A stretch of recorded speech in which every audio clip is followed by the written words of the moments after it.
আসসালামু আলাইকুম। আজকের ভিডিওতে আমরা দেখব কিভাবে কানাডা থেকে স্টাডি পারমিটের এক্সটেনশনের জন্য অ্যাপ্লিকেশনটা অনলাইনে নিজে নিজে করবেন। আমি এখন আছি কানাডা সরকারের অফিসিয়াল ওয়েবসাইটের জিসিকে অ্যাকাউন্টে। যথাযথ নিয়মে আপনি জিসিকে অ্যাকাউন্টে সাইন ইন করবেন। এরপর অ্যাকাউন্টের নিচের দিকে চলে যাবেন। এখানে দেখতে পাবেন apply to come to Canada. এখানে ক্লিক করবেন। একটু নিচের দিকে চলে যাব। দেখতে পাবো visitor visa, study permit, work permit. এখানে ক্লিক করব। দেন আমাদেরকে কিছু এলিজিবল কোশ্চেন করা হবে। আমরা কোশ্চেনগুলোর আনসার করব। প্রথমে বলেছে what would you like to do in Canada. আপনি কানাডাতে কি করেন? আমি স্টাডি করি। Then how long are you planning to stay in Canada. এক্ষেত্রে আমি টেম্পোরারি মোর দ্যান 6 মান্থ এই অপশনটা দিয়ে দিব। Select the code that match the one on your passport, অর্থাৎ আপনার পাসপোর্টটা কোন দেশের। What is your current country or territory of resident, আপনি বর্তমানে কোথায় রয়েছেন। If you are present in Canada, যদি আপনি কানাডায় থেকে থাকেন, ইউ শুড সিলেক্ট কানাডা, আপনার উচিত হবে কানাডাটা সিলেক্ট করা। Do you have a family member who is a Canadian citizen or permanent resident and is 18 years or older. আচ্ছা, আপনার কোনো ফ্যামিলি মেম্বার আছে যে কিনা কানাডার সিটিজেন অথবা কানাডার পিআর হোল্ডার, যার বয়স 18 কিংবা তারও বেশি।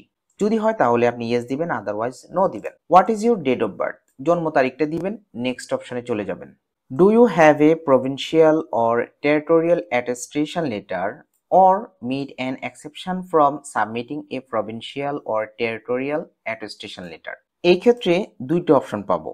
একটা হচ্ছে যে yes I have a provincial or territorial attestation letter, yes I meet an exception from submitting a provincial or territorial attestation letter. অর্থাৎ আপনার ফাল অথবা টাল কোনোটাই লাগবে না। যদি না লাগে তখন আপনি নিচের অপশনটা দিবেন। আর যদি আপনার প্রভিন্সিয়াল অথবা টেরিটোরিয়াল অ্যাটেস্টেশন লেটার থেকে থাকে তখন আপনি এখানে ক্লিক করবেন। Which province or territory is your provincial attestation letter from? আচ্ছা, আপনি কোন প্রভিন্স থেকে ফাল অথবা টালটা পেয়েছেন এটা এখানে কিন্তু সিলেক্ট করে দিতে হবে। আমি আমার প্রভিন্সটা সিলেক্ট করে দিলাম। নেক্সট অপশনে চলে যাব। Are you a lawful permanent resident of the United State with a valid US citizenship and immigration service number. আপনার যদি এই নাম্বারটা থেকে থাকে তাহলে আপনি ইয়েস দিবেন, আদারওয়াইজ নো দিবেন। নেক্সটে চলে যাবেন। What is your current immigration status in Canada, বর্তমানে আপনি কোন স্ট্যাটাসে রয়েছেন, স্টুডেন্ট। নেক্সটে চলে যাব। Are you a student residing in Canada who is changing your DLI number, designated learning institution. আচ্ছা, আপনার ডিএলআই নাম্বারটা কি চেঞ্জ হয়েছে কিনা, এক্ষেত্রে দুইটা অপশন রয়েছে। আমরা নোতে ক্লিক করব বা আপনি আপনার সিচুয়েশনটা দিবেন। নেক্সট অপশনে যাব। What is your marital status, আপনার civil status. What is your province or territory of destination, আচ্ছা আপনি কোন প্রভিন্স বা ডেস্টিনেশনে থাকেন তা দিয়ে দিবেন। নেক্সটে যাব। এলিজিবল কোশ্চেনের আনসার অনুযায়ী রেজাল্ট হলো আমরা স্টাডি পারমিটটা এক্সটেন্ড করতে পারবো, পাশাপাশি টিআরবি ভিসাটাও এক্সটেন্ড অ্যাপ্লিকেশন করতে পারবো। আমরা স্টুডেন্ট ভিসার স্টাডি পারমিটটা এক্সটেন্ড করব, সো কন্টিনিউ অপশনে ক্লিক করব। এগেইন আমরা কন্টিনিউ অপশনে ক্লিক করব। Are you accompanying a family member who has status in Canada. আচ্ছা, আপনি তো বর্তমানে কানাডাতে রয়েছেন এবং সেখানে আপনার কোনো ফ্যামিলি মেম্বার রয়েছে কিনা যার কানাডার স্ট্যাটাস রয়েছে। এইখানে কেমন স্ট্যাটাস, হয়তো সেই কানাডার পিআর বা কানাডায় তার ওয়ার্ক পারমিট রয়েছে। যদি এমন হয় তাহলে আপনি ইয়েস দিবেন, আদারওয়াইজ নো দিবেন। এটা নর্মালি নো দিতে হয় যদি আপনার ফ্যামিলি মেম্বার কেউ যদি কানাডার কোনো স্ট্যাটাস না থাকে। নেক্সট অপশনে যাব। Do you also want to apply for a work permit, most important একটা পয়েন্ট, অনেকেই এই ক্ষেত্রে কনফিউজ ফিল করে। এক্ষেত্রে দেখুন দুইটা অপশন রয়েছে। Yes I wish to apply for A co of work permit. আচ্ছা, এই ক্ষেত্রে কো অফ বা এটাকে ইন্টার্নশিপ বলা হয়। এই ওয়ার্ক পারমিটটা কি, কিছু কিছু কোর্সে ইন্টার্নশিপটা বাধ্যতামূলক, এটাকে কো অফ বলা হয়। যেমন কোন কোন কোর্স, বিজনেস অ্যাডমিনিস্ট্রেশন, আইটি বা computer programming, hospitality, engineering, clinical placement, nursing related, media film internship. এই ক্ষেত্রে কো ওয়ার্ক পারমিট ছাড়া আপনি কো-অপ কাজ করতে পারবেন না, অর্থাৎ ইন্টার্নশিপ করতে পারবেন না। নেক্সট অপশনে চলে যাব। When does your status in Canada expire? আপনার পারমিটের এক্সপায়ারি ডেটটা দিয়ে দিবেন। এটা নর্মালি 1 মাস আগে আবেদন করতে হয়। নেক্সট অপশনে যাব। Have you had a medical exam perform by an IRCC authorize panel physician within the last 12 month? গত 12 মাসে আপনি কানাডার আইআরসিসির অথরাইজ ডক্টর দ্বারা মেডিকেল এক্সাম করেছেন কিনা? নো দিব। নেক্সটে যাব। A medical exam is needed before you submit your application for foreign national who want to stay in Canada for more than 6 months and have lived in one or more designated country. আচ্ছা, এক্ষেত্রে designated country এবং territory মানে কি? যে সমস্ত দেশ থেকে কানাডাতে আসার পূর্বে মেডিকেল এক্সাম করতে হয় সেগুলোকে ডিজাইনেটেড কান্ট্রি বা টেরিটরি বলা হয়। এগুলো কোনগুলো আমরা একটু দেখে নিতে পারি। কেউ যদি কানাডাতে 6 মাসের বেশি থাকতে চায়, অথবা এই যে ডিজাইনেটেড বিভিন্ন দেশ রয়েছে, এখানে কান্ট্রি রয়েছে, যেমন ধরুন আপনি আলবেনিয়াতে 6 মাস ছিলেন, তা আলবেনিয়া থেকে আপনি যদি এখন কানাডাতে 6 মাসের বেশি থাকার জন্য আসতে চান, তখন কিন্তু আপনার মেডিকেলটা লাগবে না। আবার ধরুন আপনি আফগানিস্তান ছিলেন, আফগানিস্তানে 6 মাসের বেশি সময় ছিলেন এবং কানাডাতে 6 মাসের বেশি সময় থাকার জন্য আসতে চান, তখন সেক্ষেত্রে কি আপনার মেডিকেলটা লাগবে। আচ্ছা, এরপর বলেছে আপনি যদি এই ফলোইং জবগুলোতে কাজ করতে চান, তখন সেক্ষেত্রে কিন্তু আপনার মেডিকেলটা লাগবে। Do you fit into one of this category? এক্ষেত্রে আপনি ইয়েস দিয়ে দিবেন। এখানে যে দুইটা ক্যাটাগরি বলেছে, এই একটা পয়েন্ট এবং এই একটা পয়েন্ট, এই পয়েন্টগুলোর মধ্যে যদি আমি না পড়ি তাহলে এই ক্ষেত্রে আমি নো দিয়ে দিব। নেক্সট অপশনে যাব। Do you want to submit an application for a family member? আপনি কোনো ফ্যামিলি মেম্বারের জন্য অ্যাপ্লিকেশন সাবমিট করবেন কিনা? নো দিয়ে নেক্সটে যাব। Are you giving someone access to your application? No দিব। আপনার অ্যাপ্লিকেশনে অ্যাক্সেসটা অন্য কাউকে দিতে চান কিনা? নেক্সটে যাব। In the first 10 years have you given your fingerprint and photo biometric for an application to come to Canada? গত 10 বছরে কানাডা আসার জন্য আপনি বায়োমেট্রিক দিয়েছেন কিনা? ইয়েস। নেক্সটে যাব। There are fees associated with this application? আচ্ছা, এক্ষেত্রে আমরা ইয়েস দিব। নেক্সটে যাব। Are you able to make a digital copy of your document with a scanner or camera? এক্ষেত্রে আমরা ইয়েস দিব।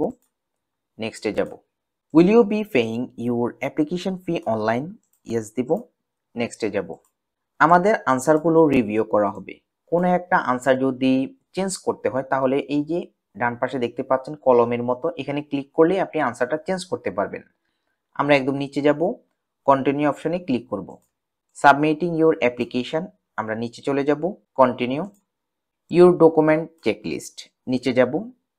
মোস্ট ইম্পর্টেন্ট পার্ট, আমাদেরকে ডকুমেন্টগুলো অ্যাটাচ করতে হবে। অ্যাপ্লিকেশন ফর্মটা আমি একটু পরে বলতেছি, আগে হচ্ছে সাপোর্টিং ডকুমেন্টস। প্রথমে রয়েছে কো-অপ লেটার। আচ্ছা, আপনার প্রোগ্রামের যে ইন্টার্নশিপ লাগবে সেই লেটারটা নিতে হবে আপনার এডুকেশনাল ইনস্টিটিউশন থেকে।